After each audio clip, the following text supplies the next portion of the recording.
This question is, could you please explain to me the month of green ears? Where is it written that we need green ears of barley to start the head of the year, and how does it fit in with our Messiah?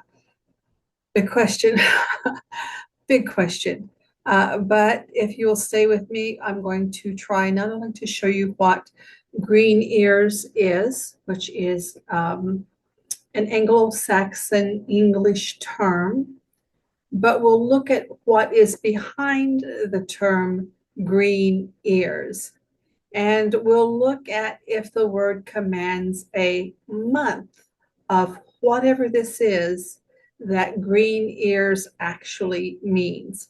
And finally, we'll go to the last part of the question to look at how the beginning of the year fits our Messiah.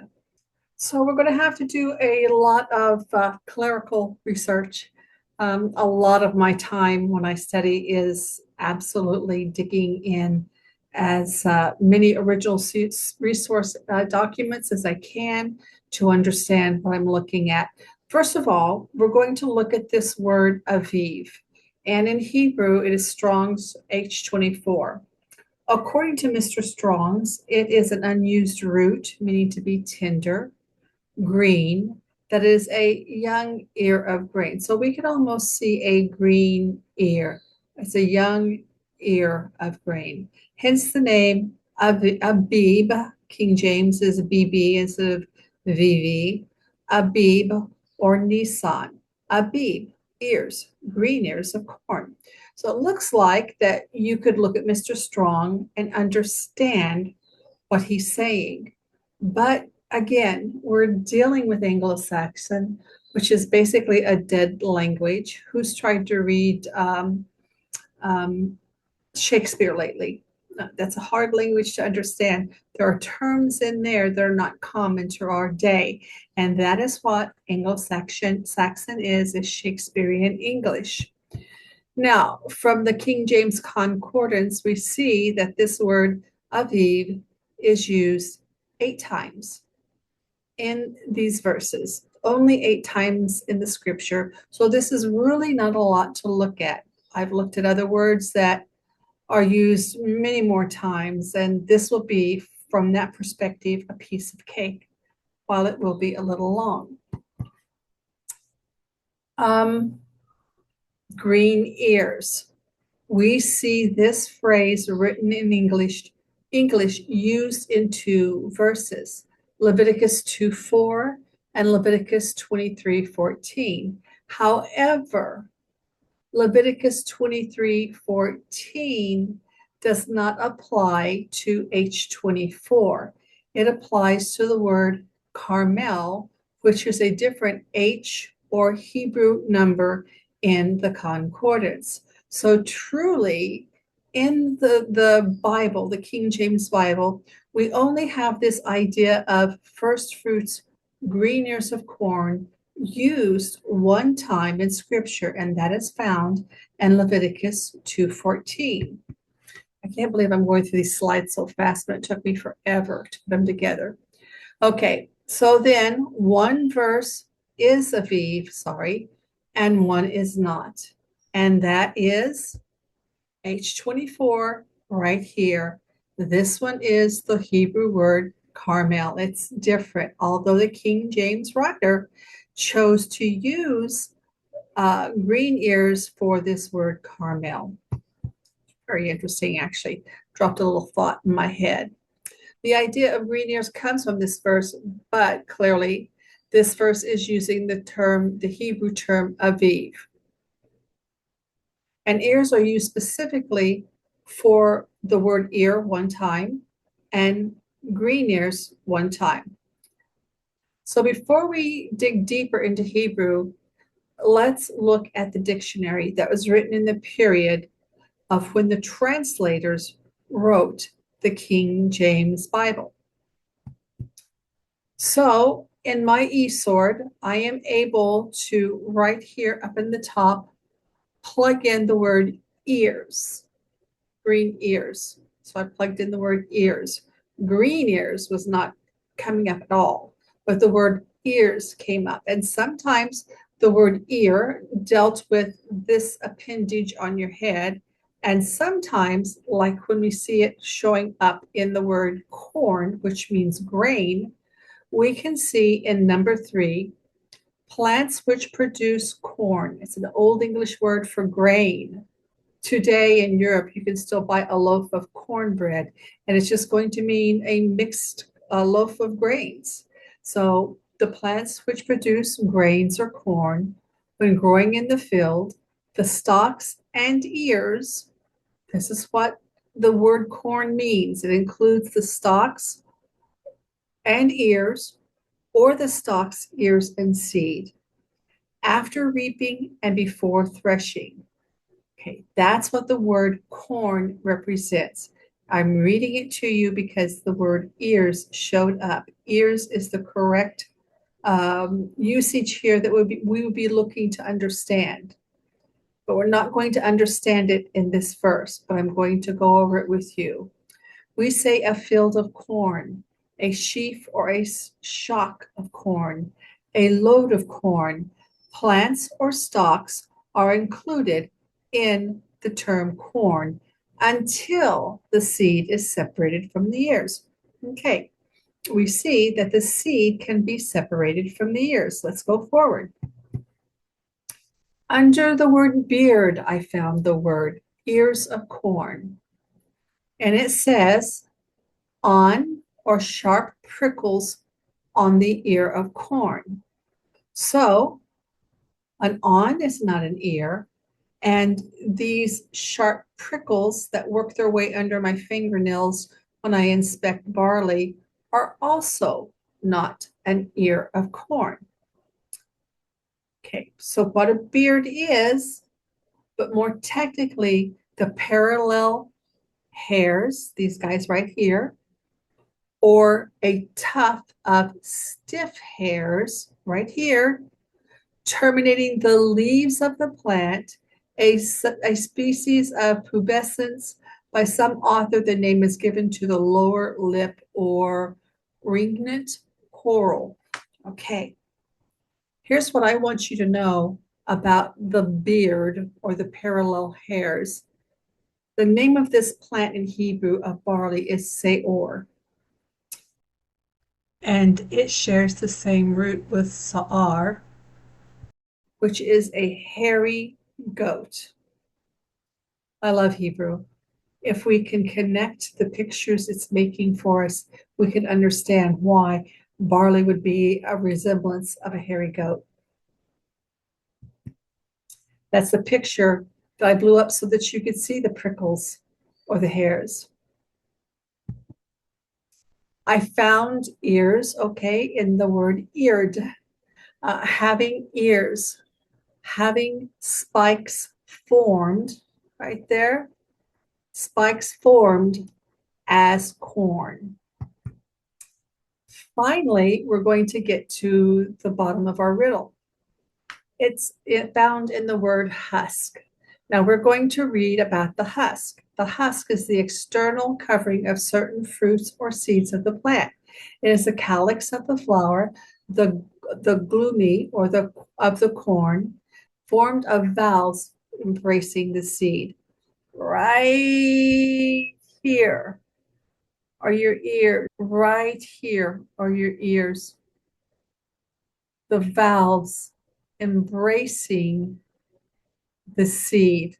The husks of the small grain, when separated, this is called chaff.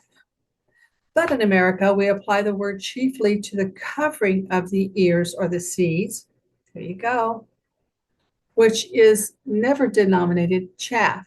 It is sometimes used in England for the rind, seed, or hull of seeds.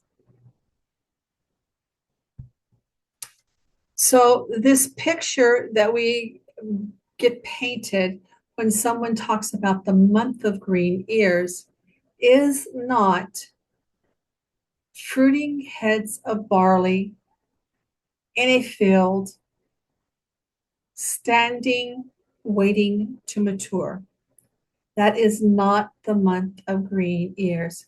If you're going to know that the ear is green, you're going to have to do a close inspection of the husk.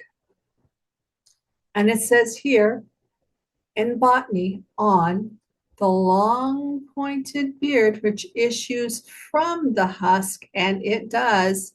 When I open that, I have to bend back that on and pull away the husk to see the grain.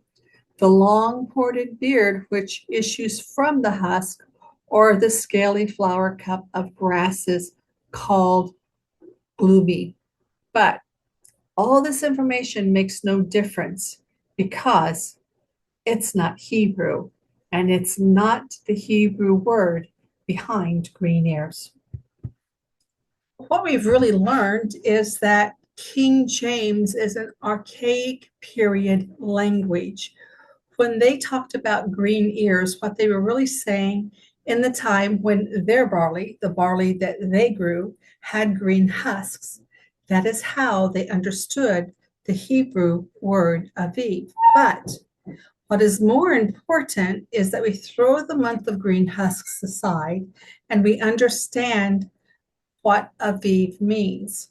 So what I want to do next is, I don't really want to tear apart the word Aviv. I truly believe with all of my heart we see the key to understanding the condition of Aviv in Exodus 9, 31 and 32. But I want to look next at some of the places we find this word Aviv and look. I want to look and see, is it an entire month of this thing called Aviv? Or is it a specific definite article of the Aviv, the single event within that month that needs to happen? Fortunately, we don't have many verses. I've studied other verses where there's many more entries in scripture, and it's quite an excessive process to go through all of them. But you're going to see there are only 4 highlighted verses, and that is because this is just the word Aviv. We can remember that this is Exodus 9:31, and it talks about that the Seor, right here, HaSeor Aviv, so the wheat was Aviv, and the flax was blooming. So we don't need to look at that because we've looked at this very well. Now, there's another verse down here that is not highlighted because it's speaking of not Aviv barley, but it's talking about Tel Aviv, Tel Aviv, a location. So really, we have looked at this one, but we will look at it again. Really, we only have 1, 2, 3, 4, 5 verses that we're going to look at for our further understanding if this is the month of the Aviv or the month of a definite article, the Aviv. Okay, this is the Hebrew verse.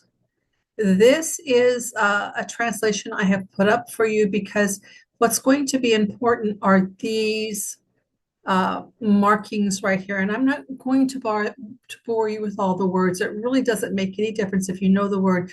What makes a difference is what you understand. So this is the verse with the English and the Hebrew together. The first thing I want to show you, and this is the basically how I transliterated it from the understanding of these prefixes. So basically, here's where I want to show you. This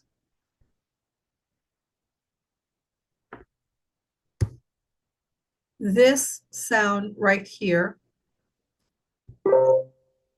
as from this word, ha, yom, H-A, ha, or something that would be B-A, B with this mark, ha or ba, is the word the. So hayom, this day, or the day, or that day. It's a definite article. It's used before a noun to define that it's something specific. Then Hebrew has an indefinite article, and it looks like this right here. This makes the sound. So an indefinite article is something unspecific, unspecified, and that is the that makes the s sound so beh, beh. Okay, I'll remind you as we go along, you don't really have to remember this, but what we're seeing is that hayom, so in the, this, or that day, when you all exited in beh, in a month of ha, the, this, or that Aviv. So it is not saying that it is the specific definite article month. It said in a month when there was Aviv. It's literally what this is saying.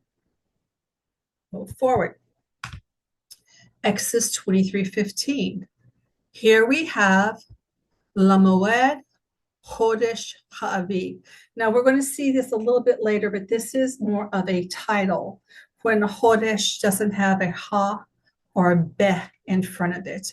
So it's really saying to the feast Chodesh Ha'aviv. So it'd be like saying to our holiday Thanksgiving, except for in this case, the Moed or the holiday, since there are 7 of them, we need to know which one, Ha'aviv. Now let's look right down here. La Moed.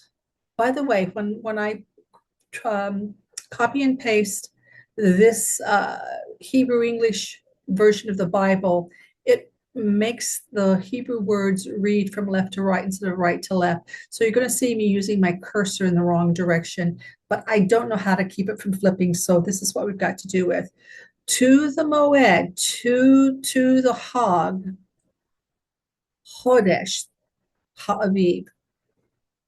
To the Hog, Thanksgiving. That's what it's saying. That's what it's saying. So you're looking at more of a title in this instance.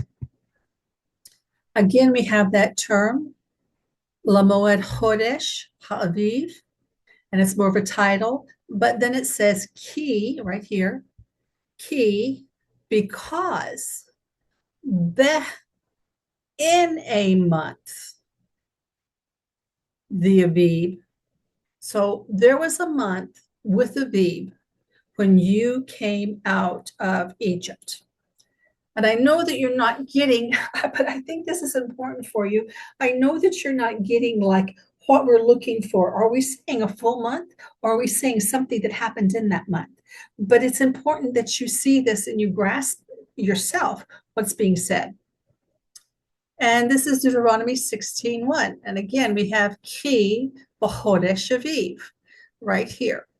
Chodesh Chaviv. This is more of a title, but it says Ki bechodesh, in a month of the Aviv. You exited forth from Egypt by night, basically, is what this is saying.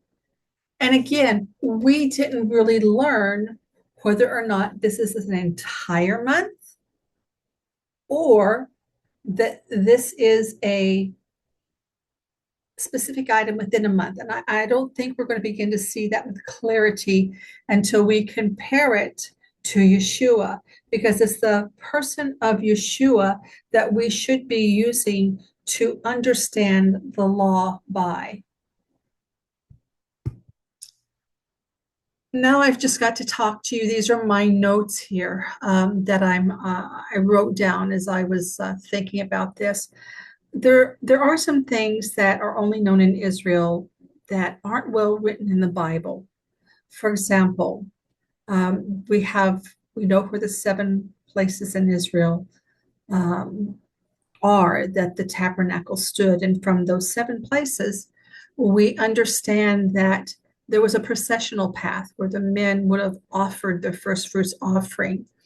And so we can see from the Gilgalim, that those places where the tabernacle stood, that these baskets of barley would have been offered by every man that grew barley in a processional path. Okay.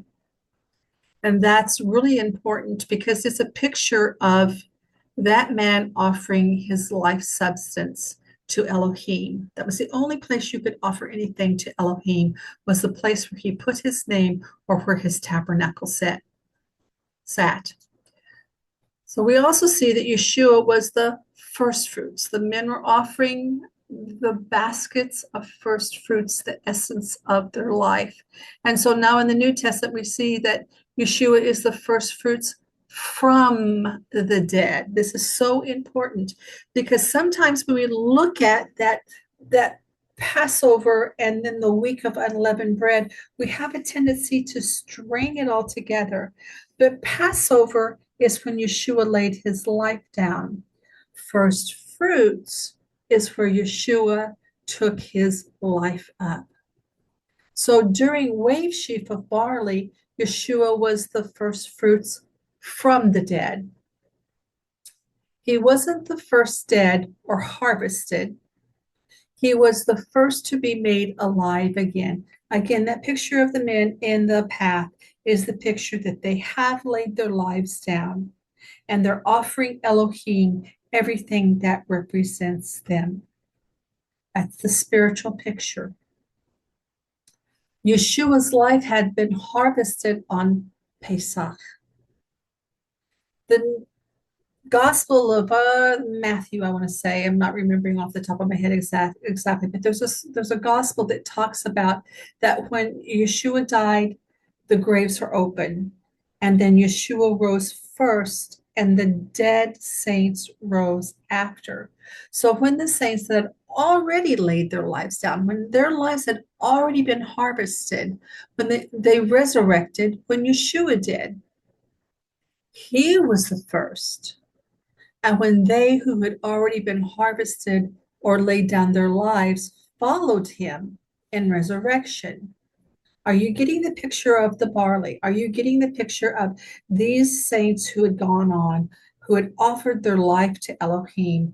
When they laid down their omer of barley, that was a picture that they had been harvested from this world.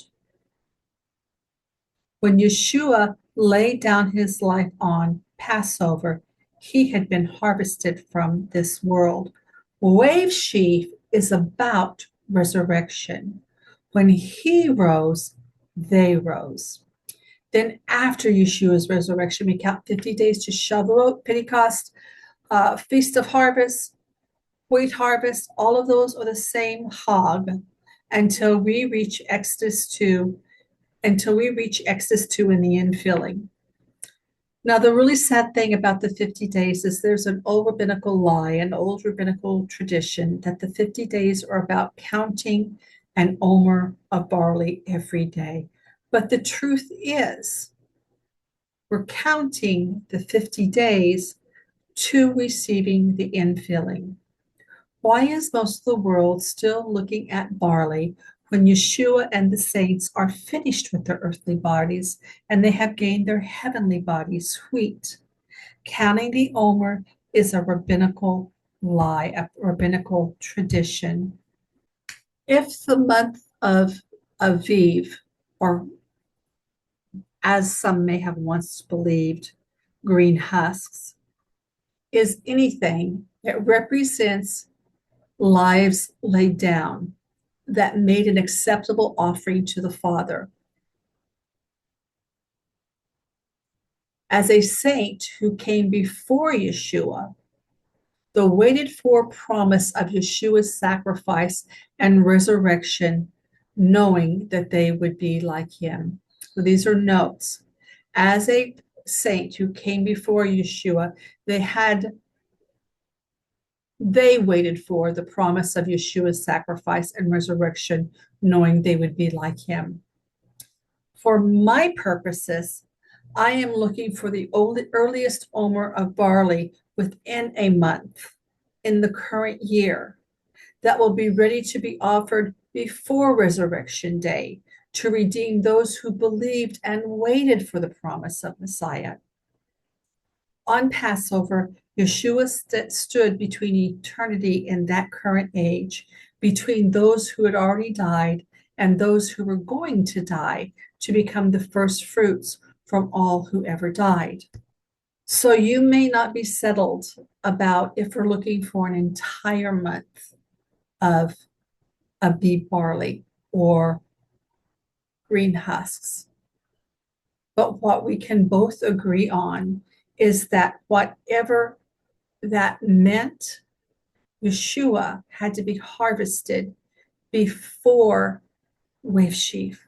He was harvested on the 14th day on Passover, and then whatever day wave sheaf came on, which in the New Testament was 3 days and 3 nights, then he resurrected.